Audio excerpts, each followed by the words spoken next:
Chapter 1 of The House at Pooh Corner by A. Milne, in which a house is built at Pooh Corner for Eeyore. Illustrated by E.H. Shepard. One day, when Pooh Bear had nothing else to do, he thought he would do something. So he went round to Piglet's house to see what Piglet was doing. It was still snowing as he stumped over the white forest track, and he expected to find Piglet warming his toes in front of his fire. But to his surprise, he saw that the door was open, and the more he looked inside, the more Piglet wasn't there. "He's out," said Pooh sadly.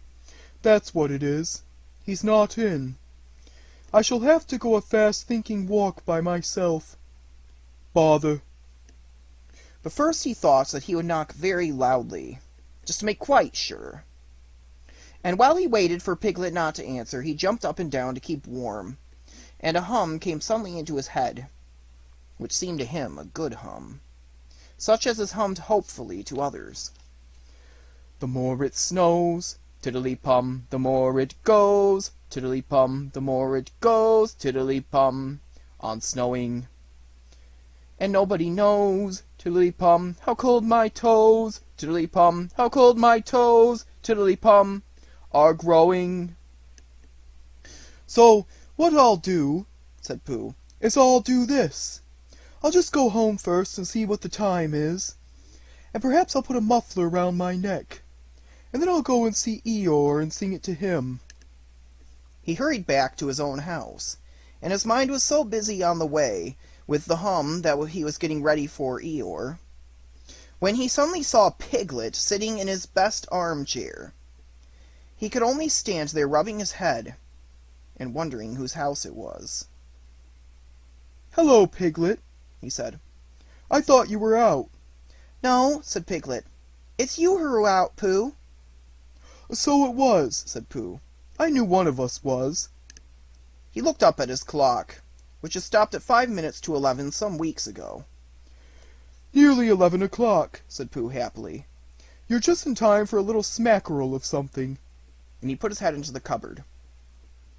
"And then we'll go out, Piglet, and sing my song to Eeyore." "Which song, Pooh?" "The one we're going to sing to Eeyore," explained Pooh. The clock was still saying 5 minutes to 11 when Pooh and Piglet set out on their way half an hour later. The wind had dropped, and the snow, tired of rushing round in circles trying to catch itself up, now fluttered gently down until it found a place on which to rest. And sometimes the place was Pooh's nose, and sometimes it wasn't. And in a little while Piglet was wearing a white muffler round his neck, and feeling more snowy behind the ears than he had ever felt before. "Pooh," he said at last, and a little timidly, because he didn't want Pooh to think he was giving in, "I was just wondering, how would it be if we went home now and practiced your song, and then sang it to Eeyore tomorrow, or the next day, when we happen to see him?" "That's a very good idea, Piglet," said Pooh. "We'll practice it now as we go along, but it's no good going home to practice it, because it's a special outdoor song that has to be sung in the snow." "Are you sure?" asked Piglet anxiously. "Well, you'll see, Piglet, when you listen, because this is how it goes. The more it snows, tiddly-pum—" "Tiddly what?" said Piglet. "Pum," said Pooh. "I put that in to make it more hummy. The more it goes, tiddly-pum, the more—" "Didn't you say snows?" "Yes, but that was before." Before the tiddly-pum?" "It was a different tiddly-pum," said Pooh, feeling rather muddled now. "I'll sing it to you properly, and then you'll see." So he sang it again. "The more it snows, tiddly-pum, the more it goes, tiddly-pum, the more it goes, tiddly-pum, on snowing. And nobody knows, tiddly-pum, how cold my toes, tiddly-pum, how cold my toes, tiddly-pum, are growing." He sang it like that, which is much the best way of singing it. And when he had finished, he waited for Piglet to say that, of all the outdoor hums for snowy weather he had ever heard, this was the best. And after thinking the matter out carefully, Piglet said, "Pooh," he said solemnly, "it isn't the toes so much as the ears." By this time they were getting near Eeyore's gloomy place, which was where he lived. and as it was still very snowy behind Piglet's ears, and he was getting tired of it, they turned into a little pine wood and sat down on the gate which led into it.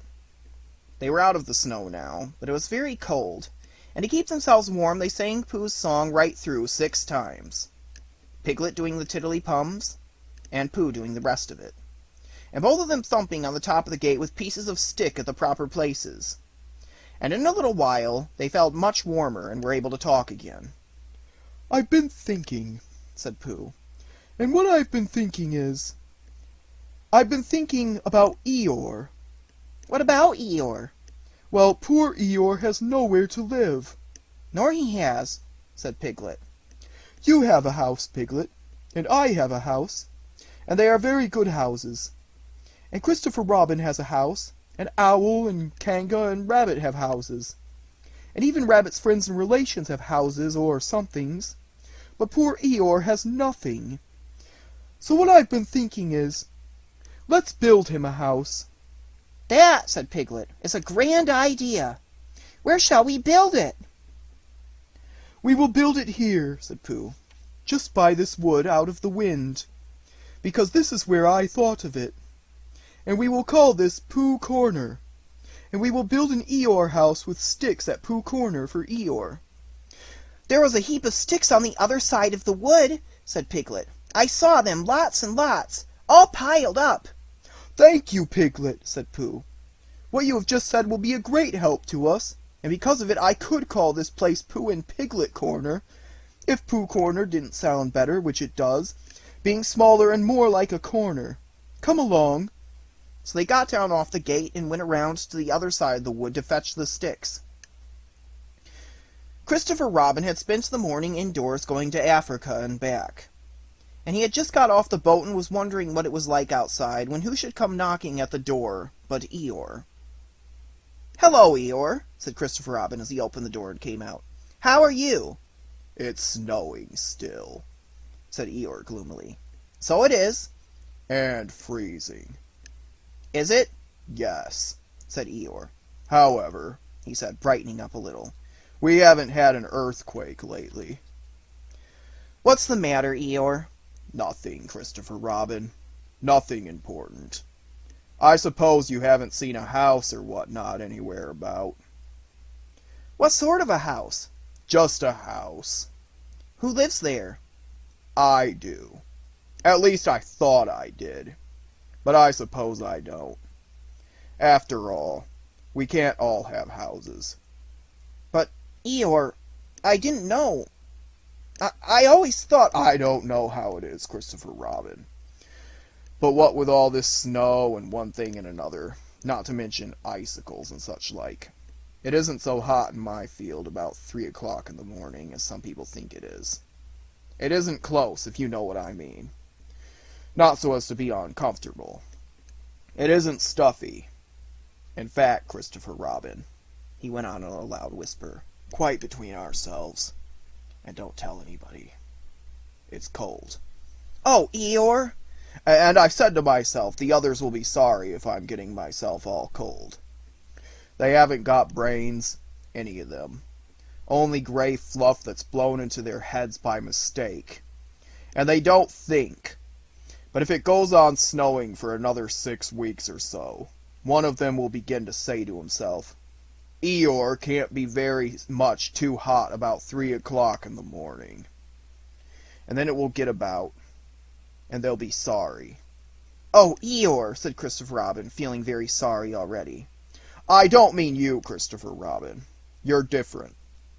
So what it all comes to is that I built myself a house down by my little wood."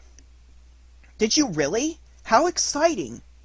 "The really exciting part," said Eeyore in his most melancholy voice, "is that when I left it this morning it was there, and when I came back it wasn't.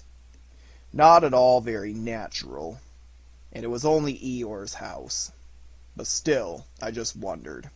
Christopher Robin didn't stop to wonder. He's already back in his house, putting on his waterproof hat, his waterproof boots, and his waterproof Macintosh as fast as he could. "We'll go and look for it at once," he called out to Eeyore. "Sometimes," said Eeyore. when people have quite finished taking a person's house. There are one or two bits which they don't want and are rather glad for the person to take back, if you know what I mean. So I thought if we just went, "Come on," said Christopher Robin, and off they hurried. And in a very little time they got to the corner of the field by the side of the pine wood, where Eeyore's house wasn't any longer. "There," said Eeyore. "Not a stick of it left. Of course, I've still got all this snow to do what I like with. One mustn't complain." But Christopher Robin wasn't listening to Eeyore. He was listening to something else. "Can't you hear it?" he asked. "What is it? Somebody laughing?" "Listen." They both listened, and they heard a deep, gruff voice singing in a singing voice, that the more it snowed, the more it went on snowing, and a small, high voice tiddly-pomming in between. "It's Pooh!" said Christopher Robin excitedly. "Possibly," said Eeyore. "And Piglet!" said Christopher Robin excitedly. "Probably," said Eeyore. "What we want is a trained bloodhound." The words of the song changed suddenly. "We've finished our house," sang the gruff voice. "Tiddly-pom!" sang the squeaky one. "It's a beautiful house." "Tiddly-pom!" "I wish it were mine." "Tiddly-pom!" "Pooh!" shouted Christopher Robin. The singers on the gate stopped suddenly. "It's Christopher Robin," said Pooh eagerly. "He's round by the place where he got all those sticks from," said Piglet. "Come on," said Pooh. They climbed down their gate and hurried round the corner of the wood, Pooh making welcoming noises all the way.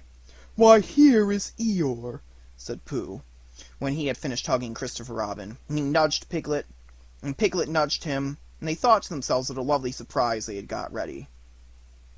"Hello, Eeyore." "Same to you, Pooh Bear, and twice on Thursdays," said Eeyore gloomily. But before Pooh could say, "Why Thursdays?" Christopher Robin began to explain the sad story of Eeyore's lost house. And Pooh and Piglet listened, and their eyes seemed to get bigger and bigger. "Where did you say it was?" asked Pooh. "Just here," said Eeyore. "Made of sticks?" "Yes." "Oh," said Piglet. "What?" said Eeyore. "I just said oh," said Piglet nervously. And so as to seem quite at ease, he hummed tiddly-pum once or twice, in a what shall we do now kind of way. "You're sure it was a house?" said Pooh. "I mean, you're sure the house was just here?" "Of course I am," said Eeyore, and he murmured to himself, "No brain at all, some of them." "Why, what's the matter, Pooh?" asked Christopher Robin. "Well," said Pooh. "The fact is," said Pooh. The fact is," said Pooh. "You see," said Pooh. "It's like this," said Pooh. And something seemed to tell him that he wasn't explaining very well, and he nudged Piglet again. "It's like this," said Piglet quickly. "Only warmer," he added after deep thought. "What's warmer?" "The other side the wood where Eeyore's house is." "My house?" said Eeyore. "My house was here." "No," said Piglet firmly. "The other side of the wood." "Because of being warmer," said Pooh. "But I ought to know." "Come and look," said Piglet simply, and he led the way. "There wouldn't be two houses," said Pooh. "Not so close together." They came round the corner, and there was Eeyore's house, looking as comfy as anything. "There you are," said Piglet. "Inside as well as outside," said Pooh proudly. Eeyore went inside and came out again. "It's a remarkable thing," he said. "It is my house, and I built it where I said I did. So the wind must have blown it here, and the wind blew it right over the wood, and blew it down here, and here it is as good as ever. In fact, better in places." "Much better," said Pooh and Piglet together. "It just shows what can be done by taking a little trouble," said Eeyore. "Do you see, Pooh? Do you see, Piglet? Brains first, and then hard work. Look at it. That's the way to build a house," said Eeyore proudly. So they left him in it, and Christopher Robin went back to lunch with his friends Pooh and Piglet. And on the way they told him of the awful mistake they had made. and when he had finished laughing, they all sang the outdoor song for snowy weather the rest of the way home. Piglet, who was still not quite sure of his voice, putting in the tiddly-pums again. "And I know it seems easy," said Piglet to himself, "but it isn't everyone who could do it."